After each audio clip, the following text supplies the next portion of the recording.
I'm 52, married, been with the same man for over 25 years. We have a son who's 21, recently finished university, still figuring out what's next. Good kid, smart, kind, got his head on straight.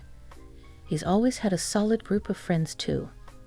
Kids we watched grow up over the years, always in and out of our house, loud, messy, but harmless.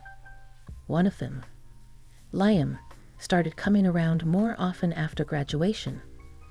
More than usual, honestly. At first, I didn't think anything of it. He and my son have always been close. They played soccer together since they were 10. I watched him grow up, same as the others. He's 24 now. Tall, broad-shouldered, keeps his hair a little longer these days. He's grown into himself since high school. Leaned out, filled in, confident. And somewhere along the line, I noticed. I didn't mean to. I swear I didn't go looking for anything. But the first time it clicked was a few months ago. He was in our kitchen, leaning against the counter while my son was upstairs getting ready. I was prepping a tray for the oven, nothing special, and I looked up and caught him just watching me. Not in a weird way, just watching. Like he was studying me, but not rudely. Like he saw me. I asked if he needed anything. He said, "No, you're good," and smiled. That smile stayed with me the whole rest of the day. It was a Saturday evening, quiet one. My son had gone out to meet some friends downtown, and my husband was in the garage watching the game on his phone. He claims the signal's better out there, but I know he just wants space when he's into it. Liam had stopped by earlier in the day to drop something off, some tech thing he borrowed from my son. I opened the door, got all son's belongings, and I don't know why, but I offered him a lunch. What a stupid move it was. I shrugged and told him I was about to make something simple.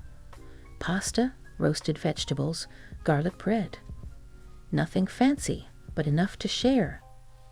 He stayed. I was barefoot in the kitchen, in just a soft cotton house dress. Something I wear around the house without thinking.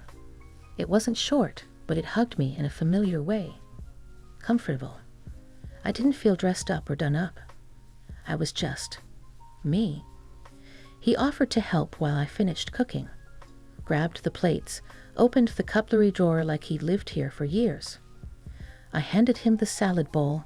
Our fingers brushed lightly, and something in me stiffened. Not in a bad way, just aware. I turned back to the counter to wipe down a few things, and he came up beside me, closer than he needed to be. I could feel the warmth of his body. Not touching, but almost. That strange electricity when someone's presence hits you before their skin ever does. He reached over me, pretending to grab something from the cabinet overhead, and that's when it happened. His hand brushed mine again, but this time it stayed, just gently at first. The back of his hand rested against mine for a second, then turned slowly, and his palm settled softly over the top of mine. No pressure, just enough to be unmistakable. I didn't move. I didn't even breathe. I stared at my own hand under his and felt a jolt move through my chest. My stomach tensed. My face got hot. He wasn't saying anything, wasn't making a joke or trying to explain it away. It was deliberate, quiet, clear. And I didn't stop him. He didn't go any further than that. His hand just stayed there, warm, solid, confident, like he was waiting to see what I'd do. I turned my head slightly, and we looked at each other. It was the first time we'd held eye contact that long without speaking. He wasn't smiling. He wasn't nervous. He looked steady, sure, like this moment had been coming, and he knew it. And for a second, I really thought I was going to lean into him. Just close that tiny gap and see what happened.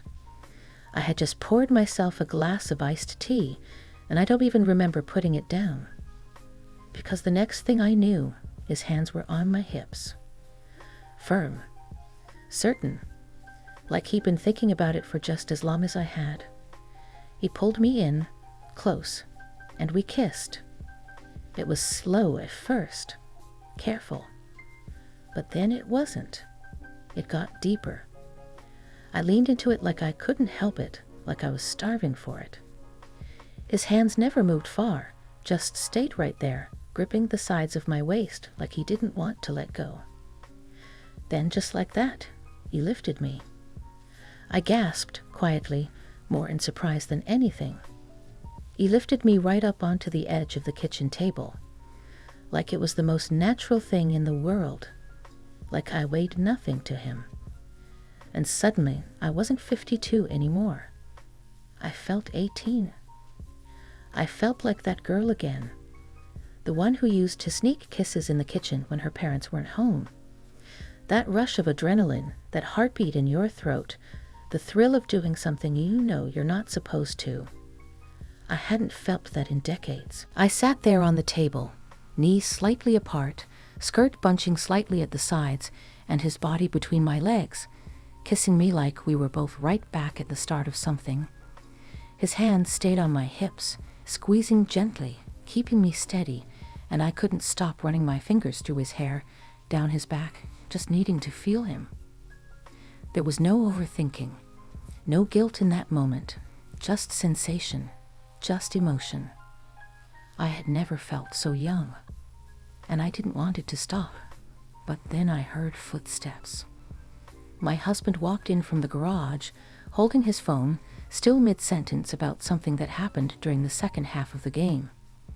Completely unaware, he paused in the doorway, looked at us, then walked right past toward the fridge to grab a drink.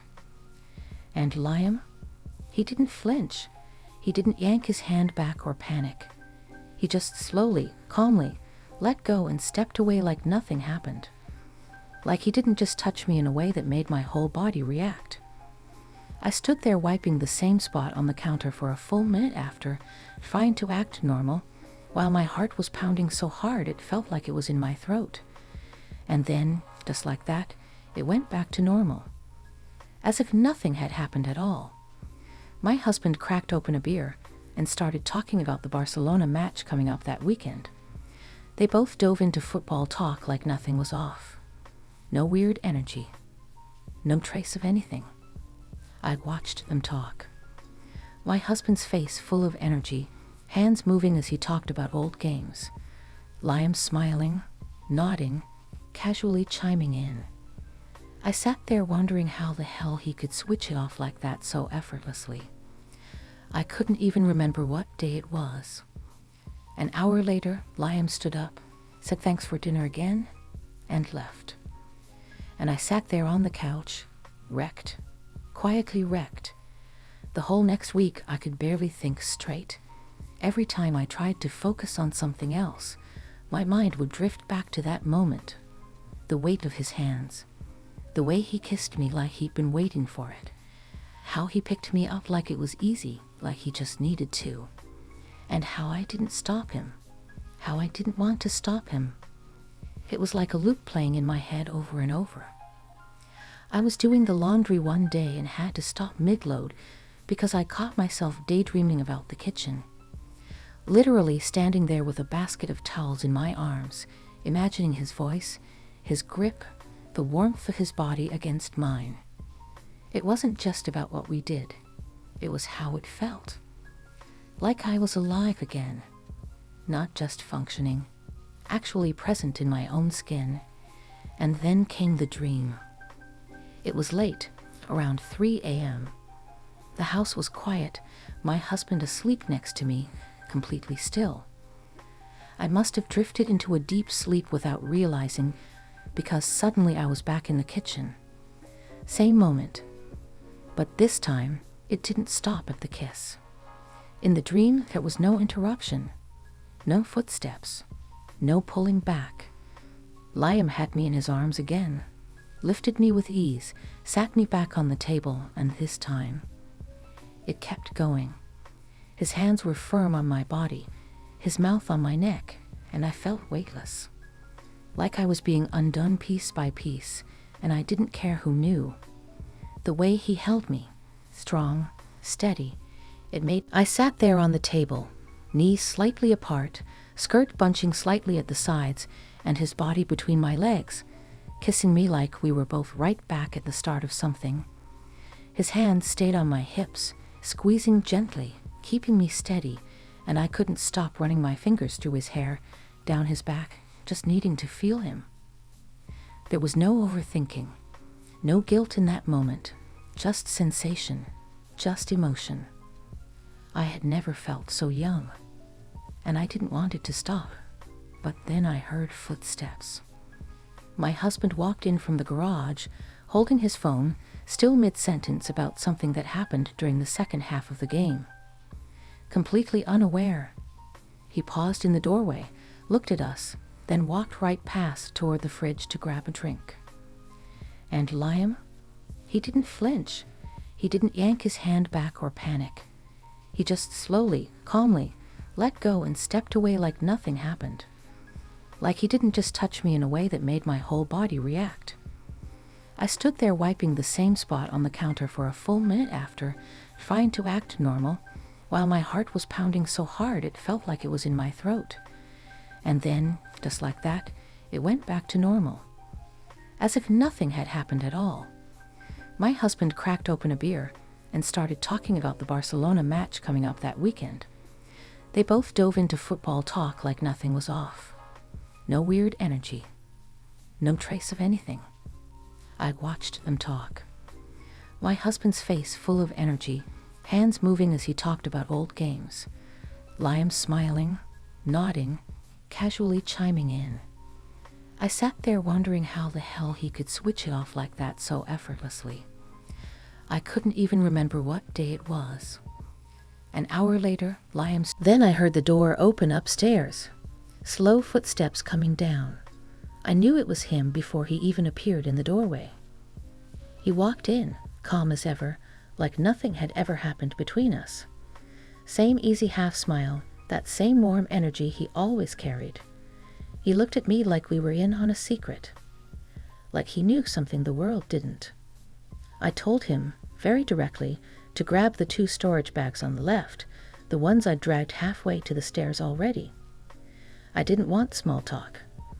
I was tense, trying to act normal, trying to keep this together. He bent over, picked them up effortlessly, and stood next to me, so close I could smell him. That cologne again, the one I couldn't forget. The scent that brought back everything from that kitchen moment weeks ago. It hit me like a wave, stronger than I expected. I turned slightly to give him more space, but he didn't step back. He just stood there, holding the bags, letting me give instructions I wasn't even sure he was listening to anymore. I felt the tension between us snap again. I don't remember who moved first. Maybe it was him. Maybe it was me. All I know is we were kissing again. Just like that. It was fast, hungry, full of everything we hadn't said in the weeks since that first touch. His arms dropped the bags and circled my waist, pulled me in so tight I could barely think. My hands were in his hair, then down his shoulders, my body pressing against his like it belonged there. It wasn't planned. It wasn't even logical. But it felt so unbelievably real. All the thoughts I had about being older, about being married, about whether this was wrong, none of it stood a chance against the way my body was reacting. Everything else disappeared. It was just us. It was like my body moved on its own. 1 second we were kissing in the basement, his hands firm around my waist, mine pulling him in tighter, and the next I was back on the old work table near the wall. Sitting right on top of it, knees bent, legs slightly apart, heels barely touching the edge. And he was in front of me, at my feet. His head pressed close to my body, and my hands were in his hair without even thinking. Not gentle, not tentative. I was holding on like I needed him there, like I didn't want the moment to slip away again. It was everything I'd been holding back. Every bit of that longing and tension poured out of me all at once. I felt flushed, warm, full of this wild kind of energy I hadn't touched in so long. I felt alive, embarrassingly alive. Like some switch had flipped, and now there was no going back. I tried to stay quiet. Really, I did. The house was silent. My son was upstairs. Anyone could have come down. The risk was high, and the thought of being caught should have scared me more than it did. But I was too far gone.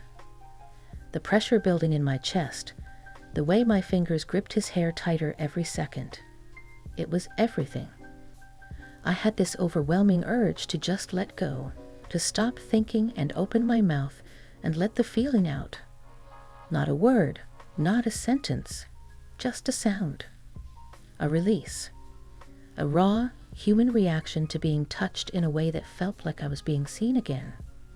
Claimed, even in a way I hadn't felt since I was a girl.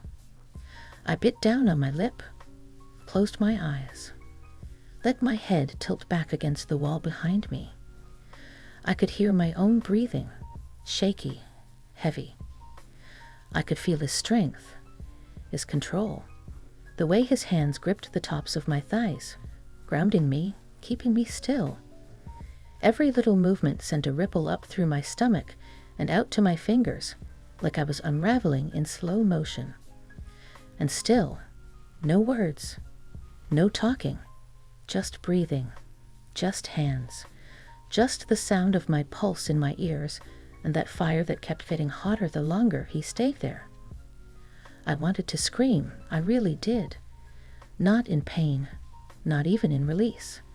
Just from the sheer pressure of it all, the mix of desire, fear, joy, and guilt all slamming together in one body that couldn't hold it all in. But I didn't. I stayed quiet. Barely. And I'll never forget how that felt. The weight of it. The intensity. The edge between total freedom and total restraint. It was probably no more than a few minutes, but it burned into me like it lasted forever. About a week after that moment in the basement, things went weird. Not tense, not awkward, just off. Liam wasn't coming around. My son wasn't mentioning him. And I was doing that thing where I pretend nothing happened while slowly losing my mind inside. Then one night, my son came home in a weird mood. Quiet, didn't eat much. Said he was tired and went straight to his room. I was half worried, half wondering if somehow he knew. But there was no way, right? We were careful.